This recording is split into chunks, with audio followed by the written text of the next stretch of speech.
We're joined now by head coach Mike New from California in his ninth season. He is joined by a junior utility player, Jacob French. Coach New, if you want to start us off with an opening statement about your team in the fall leading up to 2026. Yeah, we returned some guys that we feel really good about. Kind of headlined by this guy right here, Jacob French had an unbelievable season for us last year. Feel like we got a good core coming back with Cade Campbell and Carl Schmidt, and feel really good about where we're at on the mound as well. Getting some guys healthy and bringing in a new core of guys. With Oliver De La Torre. Gavin Eddy, Cole Clark, and Ethan Foley. So those guys have been had some success and pitched in some big games for us. And we're going into our year two in the ACC. Without sounding cliche, I feel like our standards and the way we've gone about things, since that year moving forward has been outstanding. And our guys have had a really good fall and time leading up into the spring. So we're excited to play some games, and we feel like we have a really good group of guys. We feel like the guys we have here now and the way we're going about things is going to be our niche at Cal to be successful. And we put a really big focus on what we think is important, and we've hammered home those things, and our guys are really bought into those things, and we're excited to play some games. So those are the returners. We have a lot of freshmen as well and some newcomers, but I think we're excited about those guys kind of leading the way and putting together a great example for the rest of the guys and going out there and competing. Thank you, Coach. We'll open it up for questions. Our first one from College Baseball Weekly. Yeah, Coach, how you doing? Second year in the ACC. I know you just touched on that. What is your overall impressions of the league, and what are you excited about going forward? It's a really good league. There's a lot of great players. There's a lot of great coaches. There's teams that are going to be battling to go to Omaha every year. There's a lot of high level draft guys, and that's where we want to be. If you want to be the best, you're going to have to play against the best and compete against the best and beat the best. So our level of preparation has to match that. And yeah, I mean, if you want to, be at the highest level of your profession or your opportunity, then this is where you want to be, and it's pretty clear cut. So I think we, are really excited for that opportunity. We get to see some places of the country we haven't seen before, but I mean, it's undeniable how good it is, and we're excited for that opportunity every time we get a chance to go play somebody. Any memorable road trips from last year or series? I mean, everything was new for us. I mean, obviously, I think the easiest one is getting a chance to play in the ACC tournament.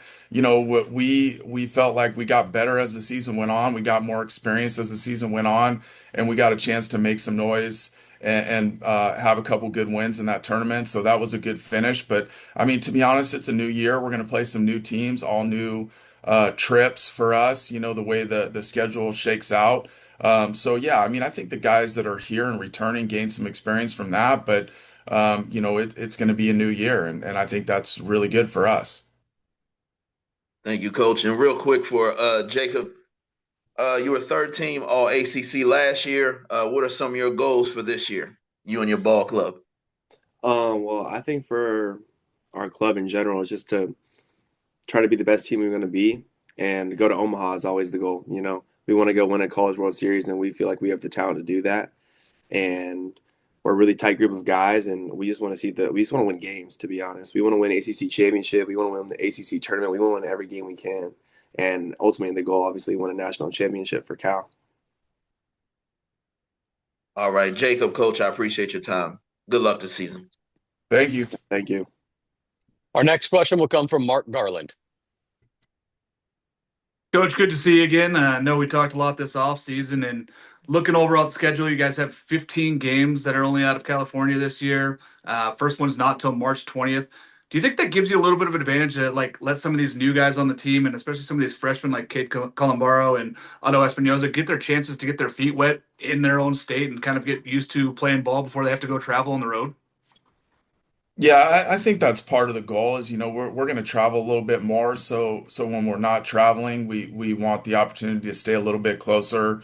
And there's some great teams to play in California. I mean, we're going to be competing against some really good schools. So I think that's the opportunity early in the year. I think there's some guys coming back we know are going to lead this team, and then there's some guys that are going to get some opportunities. We're going to play 4 games the first 4 days of the season, so there's going to be some guys that get a chance to be in their first college baseball game or battling for some opportunity.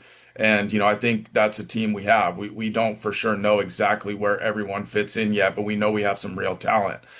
So it'll be exciting to see those guys go compete and get some opportunities early. And then as we get into the season, things will fall into place a little bit more. But we're definitely in position where some guys will be able to, play some good teams, stay a little closer to home, and get some opportunities to go perform, which is really exciting. Thanks, Coach. Our next question will come from Jake Curtis. Go ahead, Jake.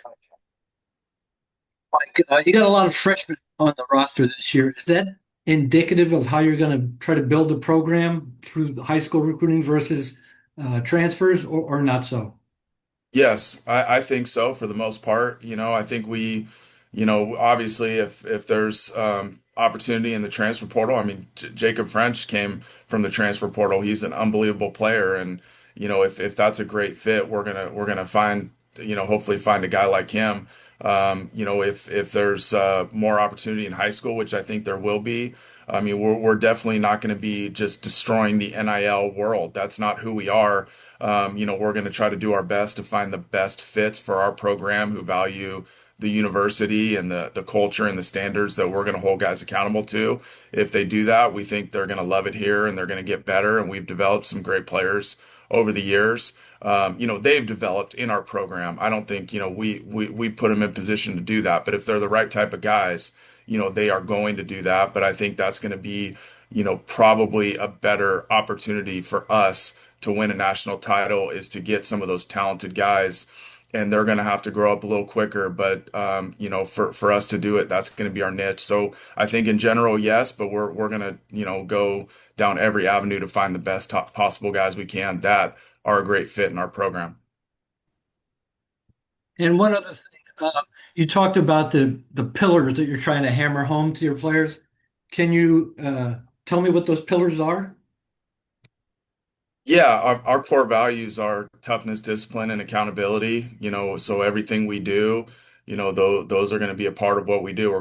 We set standards according to those. We have team leaders that, are going to hold the rest of the team accountable to those standards. So on and off the field, that's the expectations, without getting into too much detail. But, we had a great fall, and we feel like we've really held each other accountable, coaches and players to, really do things at a level that's going to be different than everyone else. And it's not easy, but life's pretty challenging, and this game can be really challenging. So, we feel like we put our guys in the best position to be successful. And we definitely feel like we've gotten a lot better, and we're prepared, and we're ready to play some games. But it's kind of a never-ending thing with the way we're going about it, and we're really excited about it. Our next question will come from Jim McGill at Bear Insider. Mike, you got a lot of talented young guys on this team you've had a chance to see in the fall. What's the philosophy with how you work those guys in, both into the rotation and the bullpen, and also position guys? You get them spot duty here and there and see how they respond. How do you go about that? Yeah, I think anytime early in the year there's going to be a little bit more opportunity. I mean, our pitchers are going to be built up to some level, but we are going to need some guys to pitch some big innings for us early on. Playing 4 games in 4 days. Our starters aren't going to be built up to go ultra deep into the game, so we're going to need some guys to step up. So the opportunities are organically going to be there early in the year for the first, 2 to 3 weeks until we get to conference, and then same thing on the position player side. I mean, I think some guys will get some opportunities. I mean, the hard part about college baseball is those opportunities can come in smaller doses. It's you may get a game or a start or 2 starts in a row, and hopefully guys are prepared to take advantage of those. But there will be those opportunities the first, 15 or so games of the year. And then it really will be, up to those guys to put themselves in position to gain more of a role. And there are some of those there, but fortunately we have some guys that are back to where we feel like we're in a pretty good position for some of the older guys to really kind of start off and we'll see what happens with some of the other guys, but we do know we have some talent there and there's some opportunity. Jacob, being a returning player, who are some of the young arms that you're pretty impressed with that are kind of a tough guy to get some wood on out there that you've seen so far? Well, I feel like we brought in a lot of young guys, young pitchers, young position players, but if I had to name a few, I'd say Cade Columbara has really impressed in the fall, flashing velo, flashing good feel for the zone. Otto Espinoza, I know he's been up to like 95. He's been throwing the ball well. Trent Roach, there's a lot of guys. Jet Wright, there's a lot of guys throwing the ball really well in the freshman class that I'm really impressed that they're attacking the zone, especially against some really good bats that we have in our lineup. So, Who's impressed you in the field with their glove? I feel like Jet Kennedy, he's really stepped up, taking on a shortstop role right now as a freshman. Being in the ACC and competing with the guys. I don't know personally if I would have been that way as a freshman, but he's really stepped up as a freshman. Has been really impressive. And who are some of the new bats that you like? We have one of my old teammates from SF State. We have Daniel Murillo. He's been really impressive, especially recently, hitting a bunch of home runs. My roommate now, Hideki Prather, coming from Clemson. He's a really good bat to have, and like Josh Hansen too, hits the ball really hard. It's gonna be a good piece for us that we definitely need. Great, thanks. Yeah. Our next question come from Steve Croner. Yeah, Mike, how you doing? Hey, Steve. Hey, kind of focus on the guy who's on the other screen. At this time last year, if I told you Jacob French is going to wind up hitting 390 for you guys, coming, no disrespect to SF State, but coming from a lower program or lower division program, I should say. If I said Jacob French is going to hit 390, you would have said?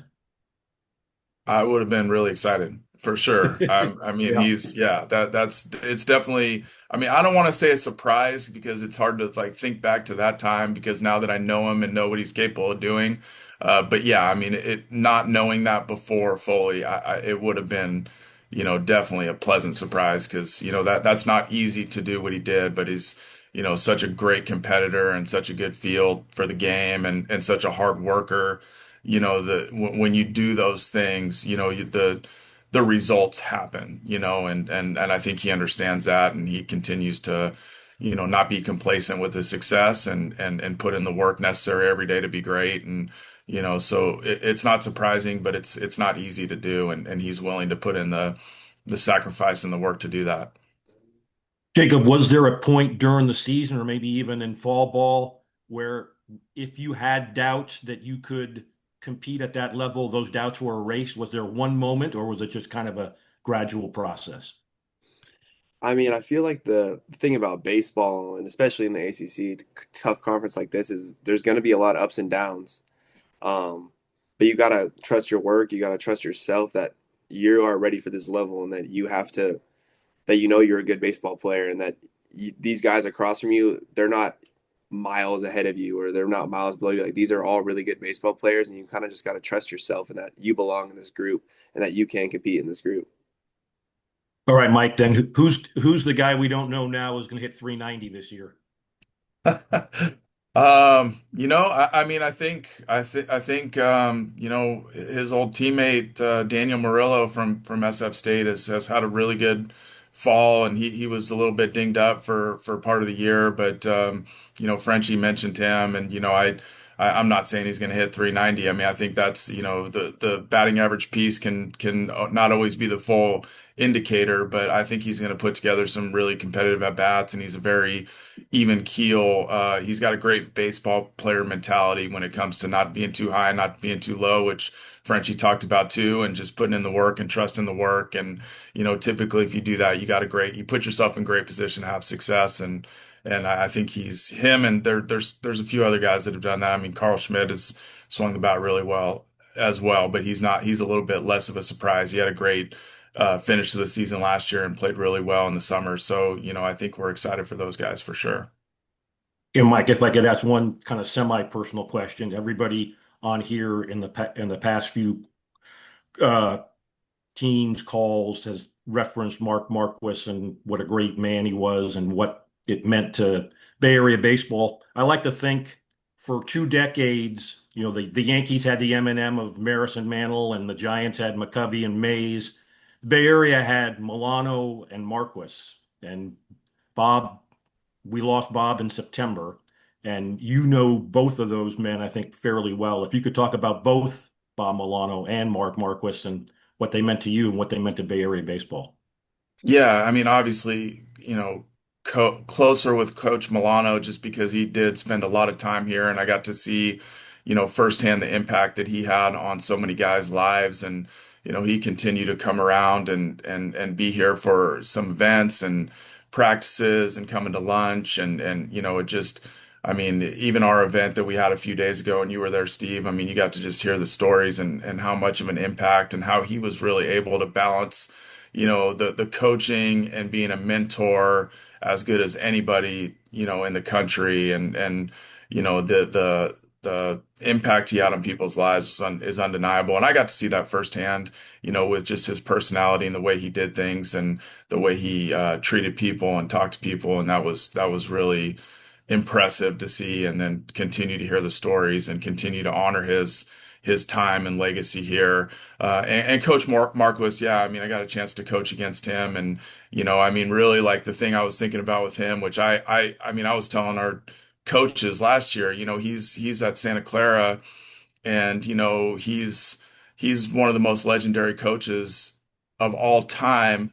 And the guys in the batting cages picking up balls and moving screens and taking notes, and I'm just like, man, that just like there's no secret, of why he was successful. I mean, he was so humble and such a hard worker and just willing to sacrifice anything that he could do to be great and just hold himself to that standard. And it was like, to me, it was like kind of like him in a nutshell. I mean, the guy's moving screens and picking up balls and taking notes, and he doesn't have to do any of those things, but he wants to see that program be successful, and he's there. And if he's going to be there, he's going to do his absolute best without putting himself on a pedestal at all to do whatever is necessary for them to be successful in his role.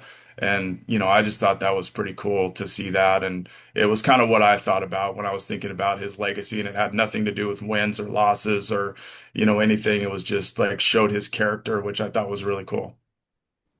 Very cool. Thank you, sir. I see two more hands, so we'll finish with Ben Parker and then Terry Bernal. Go ahead, Ben. Yeah, hey coach, I just want to get you guys have an alum that got inducted in the Hall of Fame, Baseball Hall of Fame, and Jeff Kent. Just curious the impact that he's had on Cal baseball and how cool it is to see him get that Hall of Fame induction coming up. Yeah, I mean, to play at Cal and to be in the Hall of Fame, and Jeff, he doesn't live close here anymore, but I've still had conversations with him, and I know his time here was really great, and I know he's really appreciative of what he was able to do here, and for our guys to kind of see that that you can be in this program and have that type of career, and what he's done is unbelievable. So we're really proud that he went here, and I think he's really excited because that is I mean, you're talking about the lifetime honor of anything you can do in this game. You're the best of the best, and it's just an unbelievable award and honor, and we're really excited for him. Our next question from Terry Bernal. Go ahead, Terry. Hi, Coach New. Terry Burnell from the San Mateo Daily Journal. I Jacob had mentioned Josh Hansen, and I was curious to ask you then about what was day one of Josh arriving on the field at Evans Diamond as a transfer, and just where does he fit in the overall scheme of things for you guys? Yeah, I mean, Josh kind of has a second chance, here. He was at USC and didn't get a lot of opportunity there. What Josh has and Frenchie, talked about it is he's unbelievably talented. He can catch balls in the outfield like he's like sleepwalking doing that. It's easy for him. He's athletic, he's got power, he can run and the opportunity isn't right in front of him, so just like we've had a couple, I mean, he's got the ability and the opportunity, is going to be here. It's just a matter of, him being able to take advantage of it, so we had, Carl Schmidt was at A&M and didn't get an opportunity, and I think he's got a chance to be as a top level hitter in this conference. So, you have to be able to put in the work. You have to be able to respect how difficult this game is. And if you want to be the best, you have to do things different than everyone else. And sometimes, that it's harder for talented guys to understand that, and as he grows and matures in this game, he's going to understand that more and more. And if he continues to do that, he's going to be a very, very good player, So I'm excited for what he can do. I think all of our team and staff are, so I think, yeah, we were able to see that day one. And he's been dinged up a little bit. He's had a couple injuries that just popped up. So assuming he can avoid that and be healthy, I mean, everything's right in front of him. Great. Thank you. Looks like we may have 1 minute for a quick question from Brian Davis. Go ahead, Brian. Hey, Mike, how you doing? Hey, Professor B, how are you? Doing good. Just a couple points. What's going to be like playing back at your old stomping grounds, where I believe was it 27 years ago? You ended up playing against your alma mater, Miami, for a road trip down in the southeast. Playing them, you were one made the final out or recorded the final strikeout or save to win that championship against Florida State. Going to be making a trip down there for the playing Miami in the regular season. And your thoughts on both Mark Marquez and Bob Milano, two Bay Area legends who left us but have not been forgotten. Yeah, no, excited to go back there. I mean, yeah, I mean, obviously, great memories to win a College World Series and have unbelievable teammates that I still stay in touch with, and there's still people involved in the program and that were there when I was there. So definitely that will be fun to see some of those people and be in that environment again for sure. And then yeah, I mean, I spoke on Coach Marquis and Coach Milano. So just yeah, I don't think I have much more to add to that one. Well, you took over that program when when Esker left to go back to Stanford. You ended up taking his spot after Marquez retired. So kind of like the moving pieces. Yep, you said it. That's it. All right. Thank you to head coach Mike New and Jacob French, and good luck to the Golden Bears as they open the 2026 season with a 4-game series against Santa Clara.